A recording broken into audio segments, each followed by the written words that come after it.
Good evening. Welcome, everyone, to the January 2024 meeting of the Lower Makefield Farmland Preservation. And joining on the call is Sean Carney, member, and George Hines, our secretary. We have a quorum of 3. Our total is 5, so we'll continue with the meeting with the 3 of us. First item is approval of the minutes. George? Okay, Mike, thank you.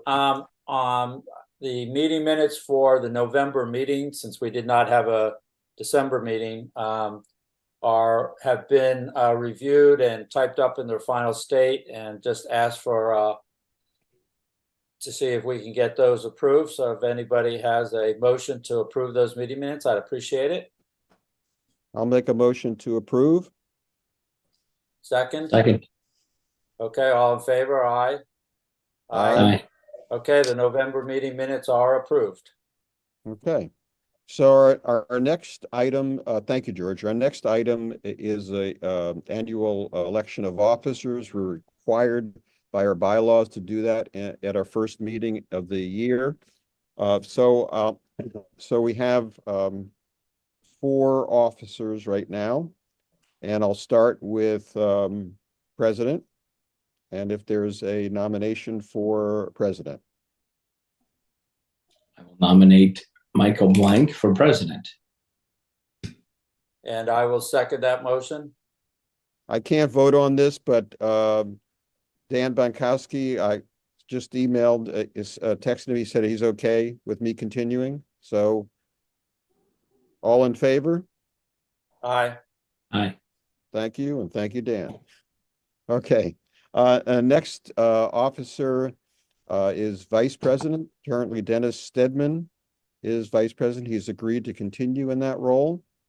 Do we have a motion to nominate Dennis for vice president? I'll nominate Dennis for vice president. And a second? Second that. And all in favor? Aye. Aye. Okay, Dennis continues as vice president. Next, we have as treasurer Dan Bankowski, and he has agreed to continue in that role. Do I have a motion to nominate Dan Bankowski for treasurer? I'll nominate Dan for treasurer. Second? Second. All in favor? Aye. Aye. So Dan continues as treasurer. And the next and final position is secretary. Currently, George Hines is serving in that role. I'll make a motion to re-elect George as secretary. To have a Second that, Mike. All in favor? Aye.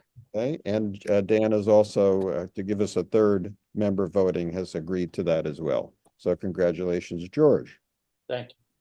All right, so that takes care of annual election of officers. I think I didn't leave any positions out, did I? No, we're good. Okay. And then Dan, of course, is not here tonight, so that's our treasurer's report. I would only add that say in his stead that Dan had a telecon with the Fidelity money manager about our account, and he asked me to join him. And the basically the annual review there was to see if our risk profile had changed at all. And we had said, based on our discussions with the board, that no, it wouldn't. So we're continuing with that asset allocation that we've had previously. I believe it's 60-40. I didn't have time to check, but I'm pretty sure we're 60-40 stock to I think that's what it is. the bonds. Yeah. So that's the only thing I wanted to add for the treasurer's report. Okay. So Sean and George, you were tasked with coming up with a proposal for renaming parcels. How far have you gotten? Not far, Mike. So obviously it's something George and I want to tackle. We both have a common agreement that they could be easily, more easily named, not just for us as we refer to them, but when we're speaking to the farmers and what they refer to them as, and then when we have contractors out on the properties referring to them that way, just making them a little more, common. However, we don't just want to put names on the farms. That does no one any good. We already done that. Yeah. So this involves a little bit more. Had a really nice conversation with Sam at our December offsite, and would really like to sit with Sam and Tim and get to understand a little bit more of the history of these farms, because the amount of knowledge they have about the history is phenomenal.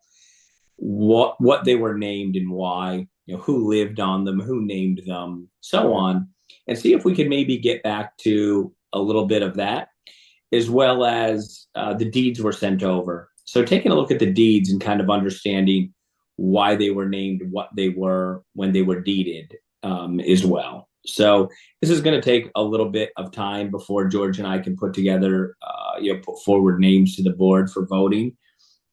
I don't think it'll be all of the farms. I think some are properly named, but some have 2-3 names, which just doesn't make a ton of intuitive sense. So more to come. We're not at a place to present them, but George and I have gone back and forth about getting together and putting pen to paper. It just seems like the best use of our time would be after we have a little bit of history lesson from the stewards on this, and have time to go through the deeds and understand them a little bit better. Okay. George, you have anything to add? No, not at all. I agree with the way Sean framed it.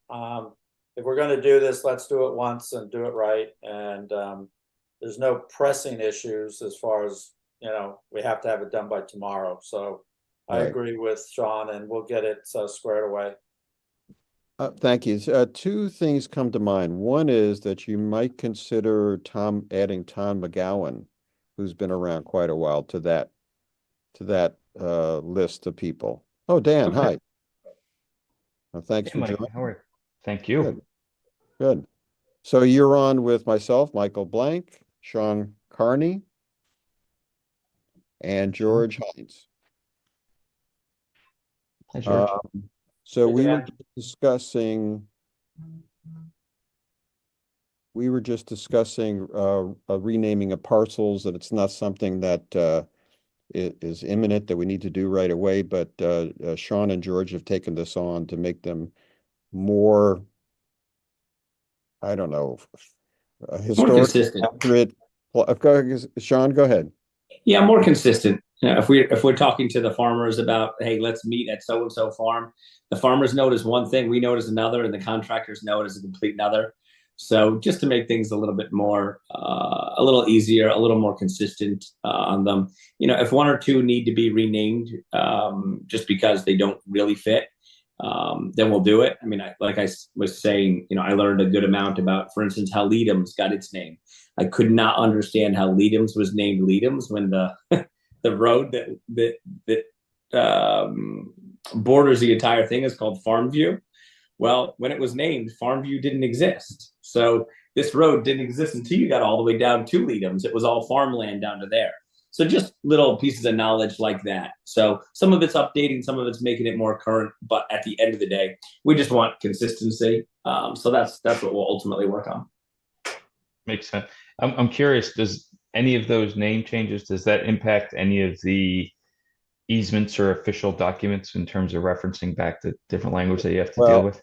Well, we did check, Dan, we did check the deeds, and basically they were deeded to us from the developers, and they just made names up, inconsistently, to Sean's point.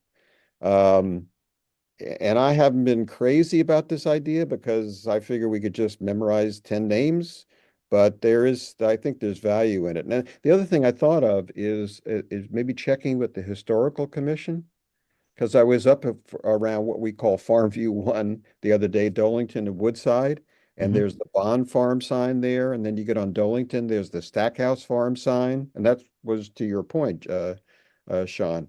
But maybe the Historical Commission might have some input and background on some of that. Yeah, and I don't, I think for us, we're renaming them. I mean, I don't plan on going to any courthouse and renaming any documents. This is really for us to be able Right. to call them and be able to, consistently refer to them amongst all of us and those that we work with on these farms. Right.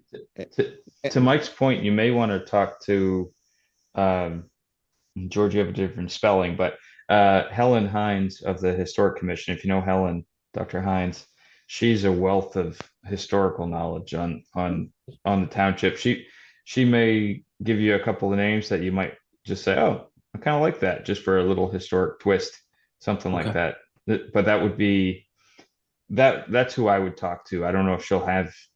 I've been the liaison of the Historic Commission a couple of times, so I know them pretty well now. Not this year, but previously. But Helen, I think, would probably more so than anybody else would be someone to reach out. I could connect you if you'd like. That would be very easy to do, and see if she's say. Yeah. Thanks, Dan. Yeah, it wouldn't hurt. Thank you. Thank you. Yeah. Okay, so our next item is our winter schedule for buffer maintenance, and Sean, maybe you could have a lead in to bring Dan up to date on what we're doing there. Sure. So very quickly, each winter we contract a third-party contractor for 10 days at a set price to have work done during the off season that kind of creeps up on us during the crop season, but can't really maintain during that time because of many other things going on. So winter help is obviously a little bit cheaper as well than summer help.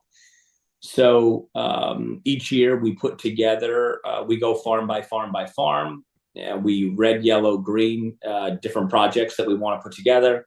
And then we put an amount of days next to each project. So this year we actually had 9 days to allocate instead of 10 because we had used one of our days for some maintenance on the buffer during the growing season when it needed it.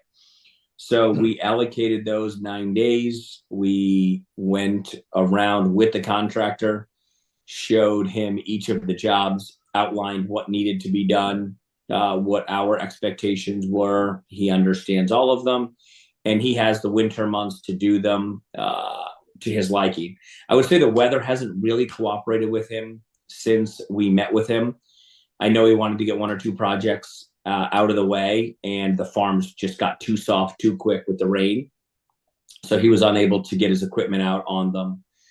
But they'll be doing these projects during January, February, March. And, again, all of the jobs are well outlined. He knows exactly what needs to be done, and he'll be in contact with him as he does them so that we can go out and take a look at them when they're finished, make sure there's nothing else that we need.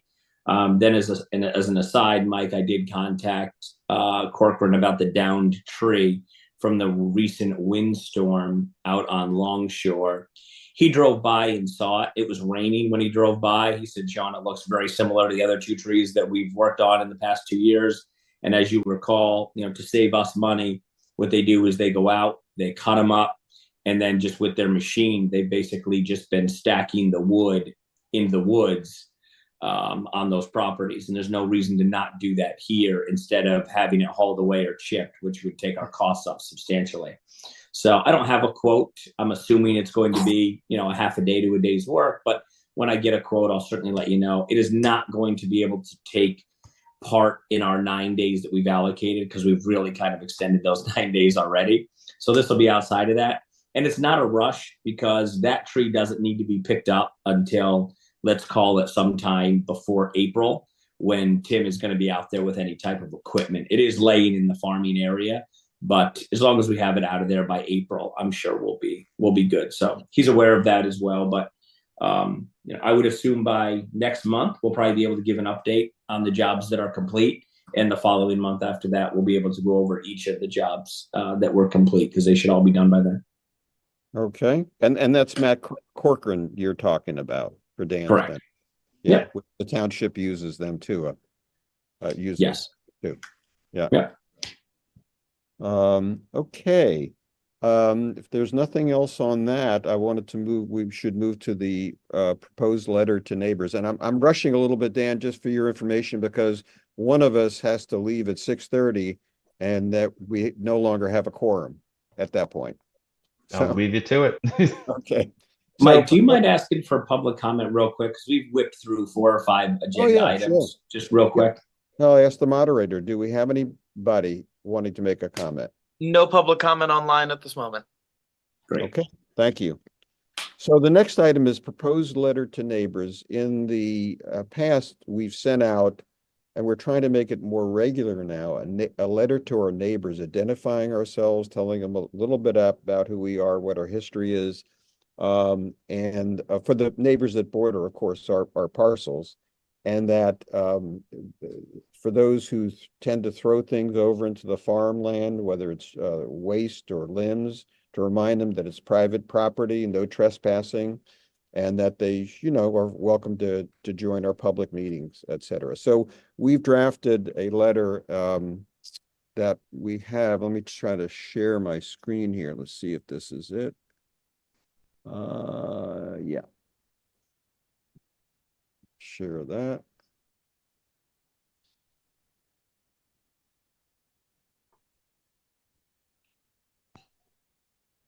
Screen sharing, and I have to try to find it now. Hang on a second here.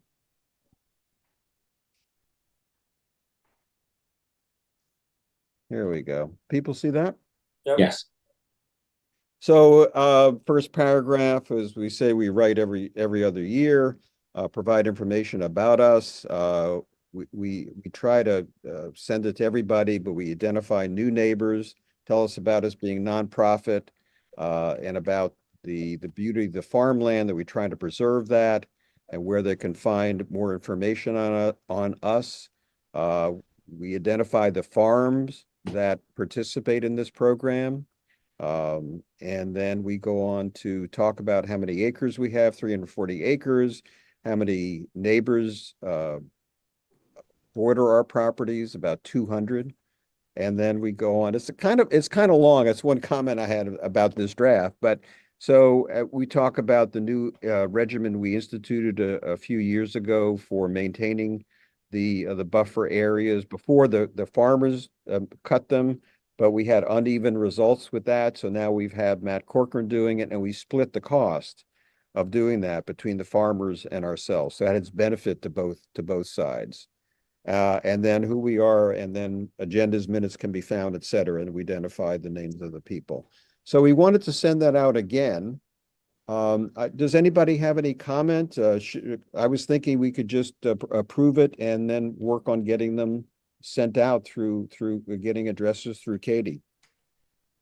Yeah, Mike, in the interest of time, no comment. I'm a big fan of the letter because of, the amount of turnover that we've seen in our area, new neighbors moving in who question who it is that owns the other side of the fence and so on. So I have no comments on the letter. I guess my only question would be, can we post this somewhere in case someone's doing kind of like a reverse inquiry? Hey, I just moved in. I see that I have this farm behind me. They ask the neighbor, hey, who owns the property behind us? Oh, that's Lower Makefield Farmland Preservation. They go online and type us in. Just kind of as a procurement, like we just have it up there for anybody who may reverse inquiry who we are, as opposed to the proactive letter going out every other year. I don't see why not. I think we could just slap it on our page on the website, lmt.org. I think that'd be a good idea with no date. Yeah, 100% agree. It's probably still worthwhile to be proactive about it, like you're doing this year, but having that readily accessible on the township website, I think it's a great idea. Yeah, I'll redraft that for that purpose, and then I'll bring it up next meeting in February for the actual letter, so we can get that out and get it voted on. I don't know, George, did you have any comments on? No, I'm good with the way the letter is. I like our approach. I think, kind of doing it in 2 ways, one proactively and one in a passive role, I think makes sense. Okay, well, I'll start the ball rolling to get the letter out. I didn't receive any comment except from Dennis. So I made those changes, and it seems like, pretty standard for us. So I'll do both of those. Mike, one really quick Yes. question. You can tell me to hold off till after 6:30 if you want. Because I'm assuming the buffers are always the biggest issue with the neighbors in terms of what gets done there. Is there, and I didn't read the letter, is there a description of how the buffers are defined or where they can go to look to see what the buffer might be on the farm that they're adjacent to? There is a brief description. Okay. I'll bring it up again after we get off, so you Sure. can we'll take a look at that. That's good point.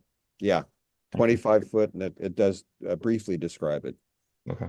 Okay, so we have a couple items where neighbors have been, well, one we can pass up because that was Dennis's. We have neighbors who are actually using our property, cutting the field to make their backyard look nicer over the fence. So I'll have to put that off till February. And then I visited over the last week neighbors who are putting yard waste over on our side of the fence on Heather Ridge and Farmview. I have two letters that I've drafted. I don't know, gentlemen, have you had a chance to look at either of those? I sent those out.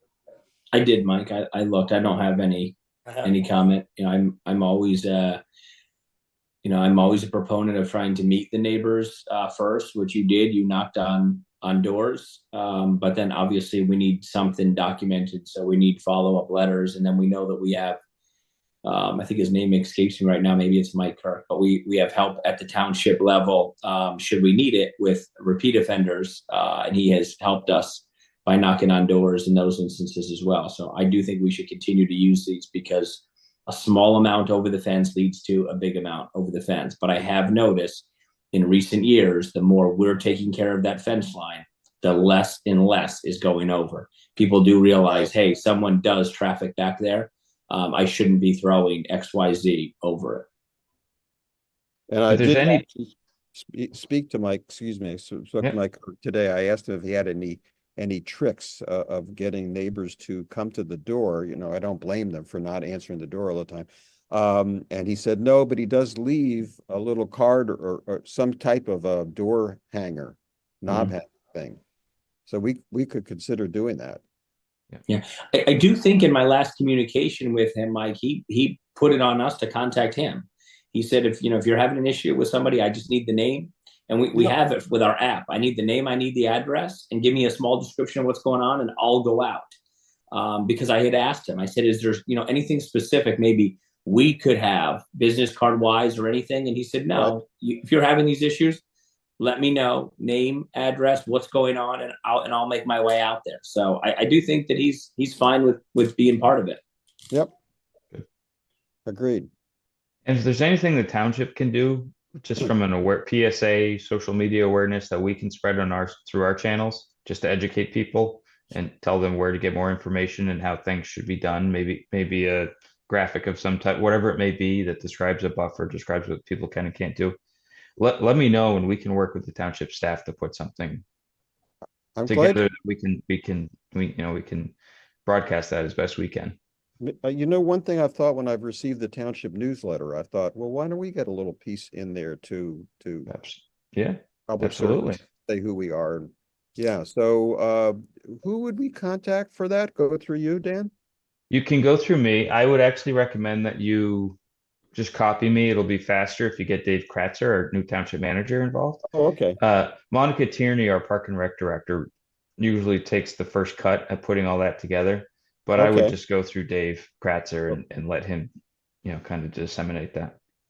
Okay. Just making a note of that in the letter. I think that'd be very helpful, especially given how people digest news and information today versus the way they used to. I think that would be hugely helpful. Yeah, we can get it on our Facebook page, on our Twitter, all our social media, as well as more formally on the in the next newsletter, which it comes out once a season. That's great. I see it as something like when you guys send out a message about not putting your leaves on top of the storm drains when you're getting ready for the trucks to come around. Something like that. Hey, you're a neighbor that lives on one of our farms. Did you know? Boom. And then we just have a little blurb there about the buffer area and how we keep it clean. Absolutely. Yeah. Okay. Great. Thank you. Yeah, that's great. Okay, so I'll send those letters out, just a couple. And then help signs. So Dan, you might be interested in this. In the early days of this farmland preservation, there was a gentleman with the last name of Haupt who was instrumental. I guess he was one of the first board members. So on a parcel that's at another corner of Dolington and Woodside. Woodside, they actually put up a sign that says the Haupt Farm. So we inquired about, well, who was, was Haupt a farmer? And it turns out he was not, but we wanted to still honor him. So we have signs, I'm sure you've seen them around the township on our parcels, farmland preservation signs. So we're having one made up like that. It's actually completed. Bob Shaw Signs in Doylestown's done it. And with honoring him, having the same wording on the sign that honored him on the Haupt Farm sign Oh, very cool. for his service. So we're gonna take the decaying sign, the big large Haupt Farm sign, down and replace it with this one. That's great. So that's gonna be done. So I have a couple of items for any other business. Does anyone else have anything before we get into that? Nope. Okay, so first item is Dennis's. He sent out something by text about that we're having people drive onto our Clearview property, which is down at Woodside and Taylorsville Road. They're putting ruts in the area, and difficult for farming. So anyway, we've agreed with the township to split the cost of a gate. And our share was $1,000. I don't know if Sean and George, you saw the proposal.